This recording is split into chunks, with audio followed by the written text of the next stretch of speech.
Hello everybody, Hashi Richards, office phone number 407-476-5320, 407-476-5320. So yesterday we talked about what probate is, right? And so probate is the legal process of administering your estate after you've passed, and it's basically the legal transfer of title, right, of the name of your assets from your individual name to whoever you've designated in your will, or whoever the state has designated if you don't have a will, right? So if you die intestate. So what are some ways maybe that you could avoid probate, right? Because probate is a long, arduous process. It's time consuming, it's taxing on families, and some people, rightfully so, want to avoid probate.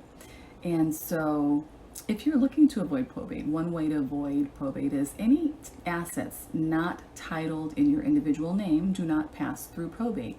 So if you have jointly titled assets, so you and somebody else, you and your spouse, those are not probatable assets, right? So those wouldn't have to be probated. So number one, jointly titled assets. Number two, any payable on death accounts, like a bank account where you're designating a beneficiary, those do not pass through probate either, because those are payable on death. They don't have to go through the probate process. So number two, payable on death accounts.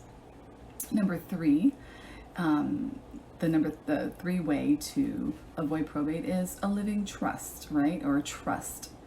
And basically a trust would, rather than you holding assets in your individual name, the trust would hold assets, right? So the trust is the holder of these assets, and while you're alive, you are the trustee of your own trust.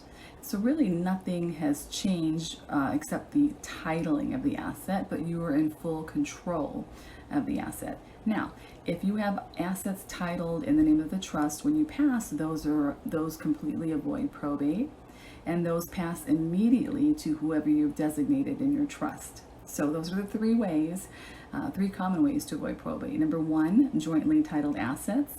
Number two, payable on death accounts. And number three, having a living trust and having all of your assets titled in that name of the trust.